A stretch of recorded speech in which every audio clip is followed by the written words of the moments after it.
सबसे महान पर्व भाईचारा, आपसी प्रेम और आदरणीय नरेंद्र मोदी जी के नेतृत्व में राम जी की घर वापसी के उपरांत ये पहली दीपावली का पर्व है।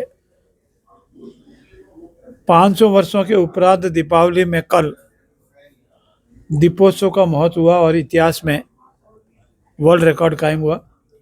इसीलिए मैं दीपोत्सव की इस बेला पर सभी प्रदेशवासियों, देशवासियों को बहुत बहुत हार्दिक बधाई देता हूं।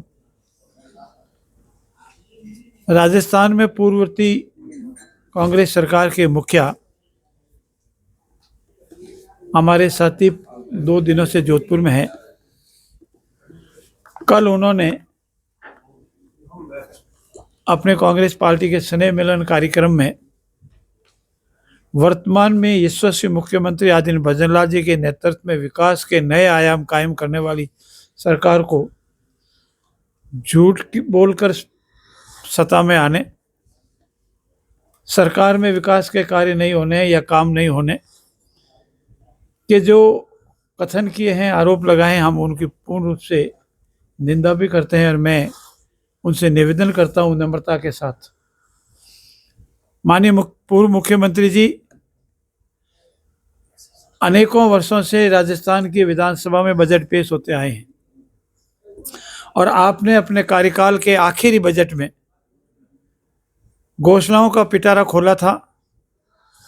बिना किसी आधार के जिले बनाए थे, बिना धरातल पे काम किए 1 हफ्ते के अंदर करीब 350 जमीन अलॉटमेंट के काम किए थे। जयपुर की गांधी वाटिका हो या जोधपुर का इंटरनेशनल सेंटर हो, आपने राजनीतिक कलर देकर के अपने हड़पने का प्रयास किए थे। इस सरकार ने आने के उपरांत तुरंत ही आपके कार्यकाल के दौरान बेरोजगारों के मंसूबे पर जो आपने पानी फेरा था और हमारा आरपीसी की जो सड़क पर धब्बा लगा था, यशस्वी मुख्यमंत्री जी के नेतृत्व में इस सरकार ने इस धब्बे को धोने का प्रयास प्रारंभ किया है। एसआईटी गठन का मामला हो, वर्तमान में हुई सारी भर्तियों में किसी भी तरह की पेपर लीक का विषय न हो और 5 वर्षों में 4 लाख और इस वर्ष में 1 लाख बेरोजगार नौजवानों को भर्ती का विषय हो, उस संकल्प को पूरा कर रही है सरकार। इस सरकार ने जो कहा वो करके दिखाया है। इस सरकार ने किसानों के हित में एमएसपी बढ़ाया। इस सरकार ने किसानों के हित में प्रधानमंत्री सम्मान निधि, किसान सम्मान निधि की तरह मुख्यमंत्री किसान सम्मान निधि बढ़ाई। किसानों के लिए विभिन्न योजनाओं को लागू किया। इस सरकार ने बेरोजगारों को रोजगार देने के साथ ही साथ रोजगार के अवसर उपलब्ध कराने के लिए 5 साल में 10 लाख की व्यवस्था की।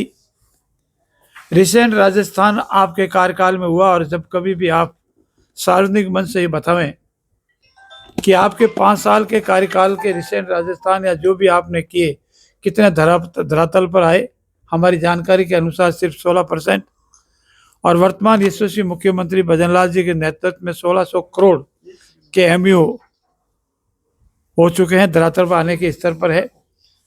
और आगामी 9, 10, 11 दिसंबर को जो हमारा रिसेंट राजस्थान है वो हिंदुस्तान के समस्त प्रदेशों का पहला रिसेंट राजस्थान का प्रोग्राम होगा। हमारा राजस्थान विकसित और समृद्ध राज्य बनेगा।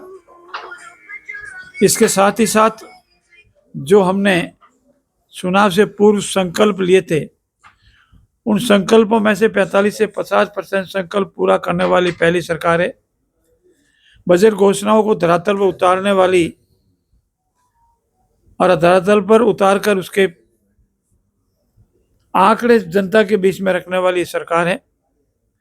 पर्यावरण सुरक्षा को लेकर आदरणीय नरेंद्र मोदी जी के एक पेड़ मां के नाम को अपने प्रदेश में एक्साइज रूप में 7 करोड़ से अधिक पौधे लगा करके उन पौधों को 3 साल तक सर्वाइव करे, इसकी व्यवस्था करने वाली ये सरकार है।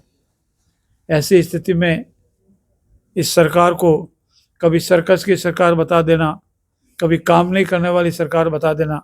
मैं उनसे ये भी जानना चाहता हूं कि आपकी मौजूदगी में बिरला ऑडिटोरियम में राजस्थान प्रदेश के सम्मानित होने वाले सभी शिक्षक साथी मौजूदगी में आपने प्रश्न पूछा और आपके सामने और तत्कालीन शिक्षा मंत्री जी के सामने जब सभी शिक्षकों ने एक राय से ये कहा कि हाँ ट्रांसफर में पैसे लिए जाते हैं, उसके बारे में आपका क्या कहना है?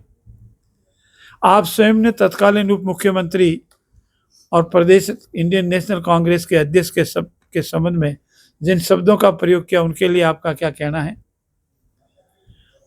इतना ही नहीं, पेयजल व्यवस्था को लेकर के आपने राजनीति की, लेकिन यशस्वी मुख्यमंत्री भजन लाल जी ने ERCP हो, हरियाणा के पानी का मुद्दा हो, उन सबको सुलझाया और शीघ्र ही इसकी धरातल पर लाकर क्रियान्वित की जा रही है। उनके संबंध में क्या है?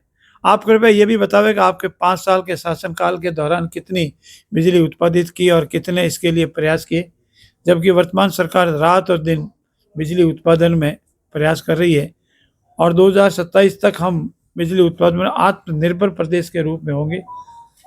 जमीन अलॉटमेंट का विषय हो, सौर ऊर्जा का विषय हो, पवन ऊर्जा का विषय हो, इसमें रात और दिन हमारी सरकार लगी हुई है। मैं इस मौके पर प्रदेशवासियों को बधाई के साथ ही साथ ये निवेदन भी करना चाहता हूँ, ये पहली सरकार है जो राजस्थान प्रदेश को समृद्ध और विकसित बनाने के लिए रात और दिन लगे हुए हैं और स्वयं हमारे मुख्यमंत्री जी हर दिन मॉनिटरिंग करके हमारा प्रदेश विकसित और समृद्ध बने और हम भ्रष्टाचार में जीरो टॉलरेंस की नीति के साथ